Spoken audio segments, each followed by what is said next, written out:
Hey everyone, JJ here to do a very quick tutorial on wiring a crossover to a single switch, and I'll also be showing you guys how to power the frogs using your Tortoise switch machines as well.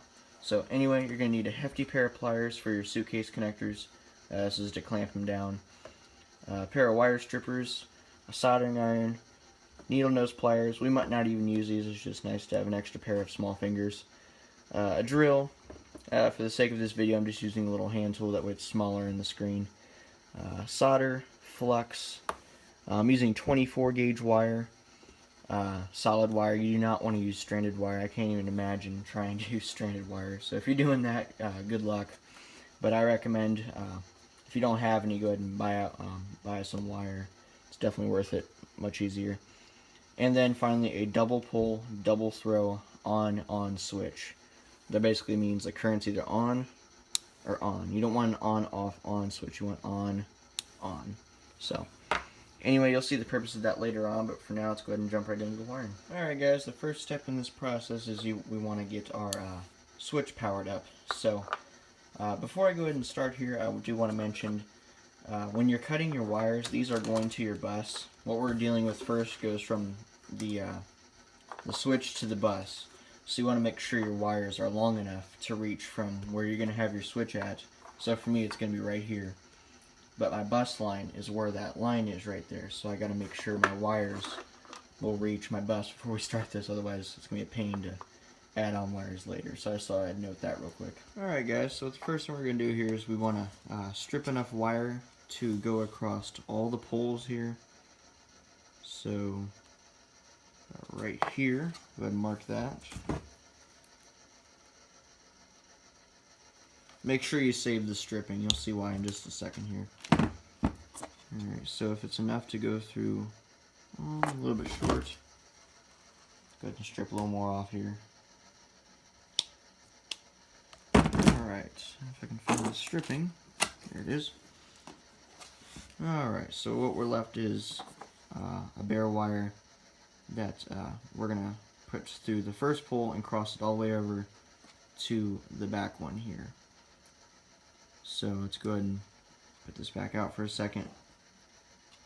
Now you want to cut your stripping that you took off, make it long enough just to go from this pole to this pole. You want it to fit inside there. So I'm going to go ahead and cut a little bit of that off.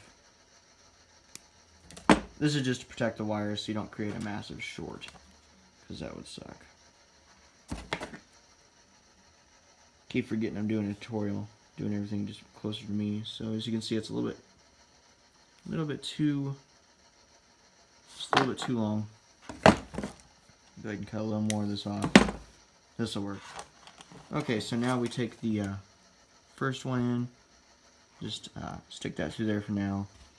Go ahead and put your stripping on. If I can get it, I hate this part. I can never get this thing back on right. Let's try the other end. That's better. Alright. We'll line it up with the back pole. And now we just want to hopefully gently shove that back in there so it exits that hole. It's kind of easier if you get some bare wire exposed first. Like so. Sorry if you guys are having trouble seeing this. I'll show you guys at the end. But right now it's not cooperating at all. Doesn't that figure?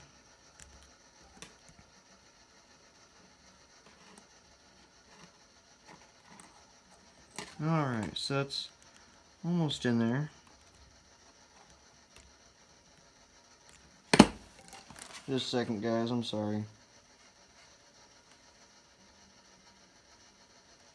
Okay, so as you can see here, we crossed over through the first pole all the way to the back one. Now we're going to go ahead and fold this tab over so don't come back out on us. Alright, so now it ain't going anywhere. And then you're going to do the same for the second one here. Alright guys, sorry about that. It took me a while, but I finally got it in. What you're going to be left with is the two poles crossed over. But the worst part of that was getting the insulation back on there so the wires don't touch.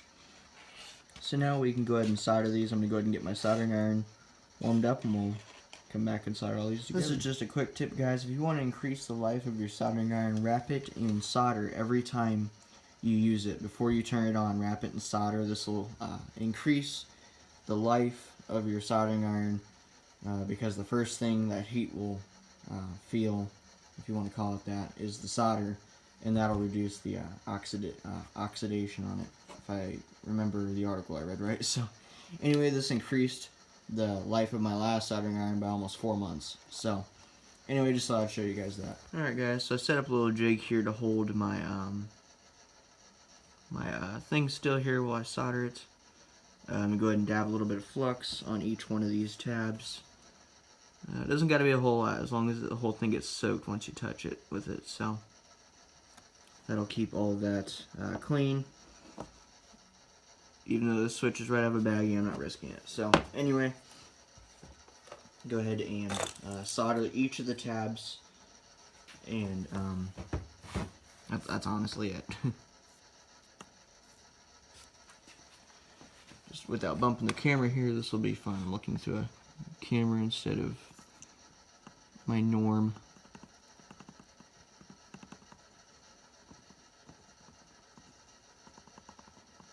And you guys can just see how truly shaky my hands are.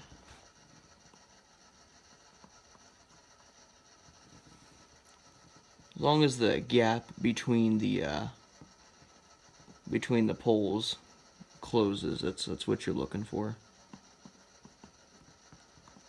Alright.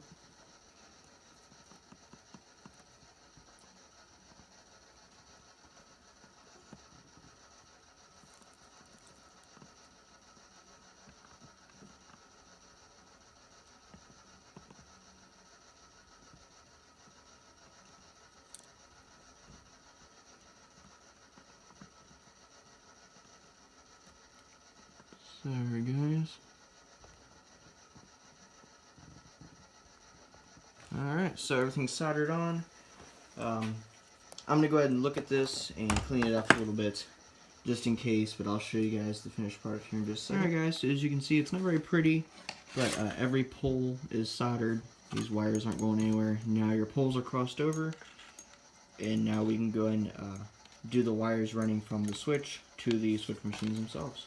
Alright guys, for the sake of this video, I'm trying to stay above the layout as much as I can, but the next step is you want to run wires from your switch here to your switch machine tabs that are underneath. I marked above the layout where they are in accordance to the machine themselves. It's the electrical tabs, not the machine, the electrical tabs. So I'm going to measure, or I'm going to cut wires that'll fit from here to this dot, and I'll leave about 1 inch of slack just in case. So you want to go ahead and cut 2 wires of each, and I'll come back and show you guys when I'm done. Alright guys, so I got my wires cut to length, enough wire to run from the switch to each switch machine, and now we're going to solder them. Alright guys, so go ahead and take both of your red wires, or whatever color wire you're using, and you want to bend one of the points over itself to make a little hook. So like that, so you're left with something about like that. Let me go ahead and square this up a little bit.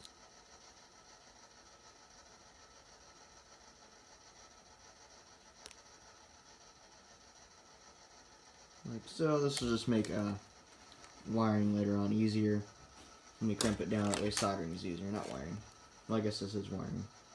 Go ahead and do the same to the other one. And you're going to do this the same to each color. So you want to go ahead and take both of your reds. You don't want to take your red and your black, or whatever color wire you're using. You want to make sure you keep both reds, or both blues, or both whatever color you're using, and keep them on the same pole. So for me, I'm putting both reds on the left, or right, whatever you want to call this. And go ahead and crimp it down real quick.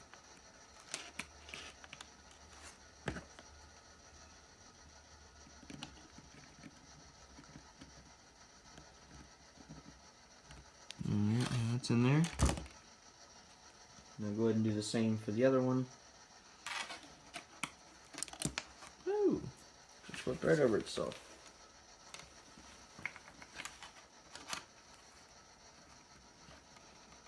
Alright, so they're both on there. And then go ahead and do the same for the black wires or the other side.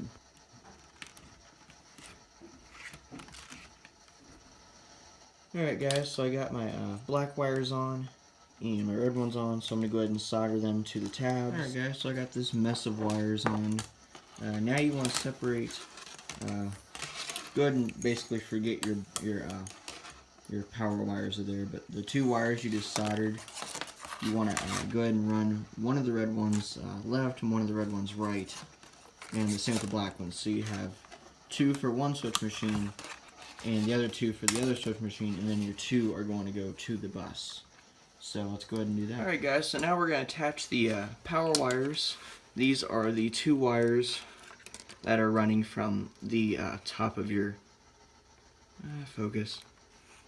from the top of your switch machine wires. The original wires were the poles that we crossed over. We're going to go ahead and attach those to the bus, just using suitcase connectors. So we're going to go ahead and do that real quick. This might not show up very well in video. My hand's probably going to be in the way of all of it, so I apologize for that. We're going to go ahead and snap on one at a time here. Go ahead and clamp this on here.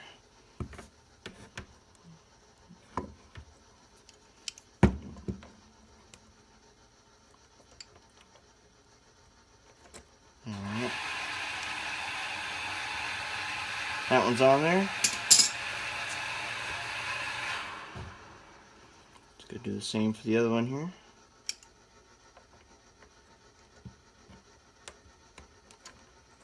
Alright, that went in pretty well. Alright, so now that's on there. We can go ahead and mount the switch. Almost forgot one thing.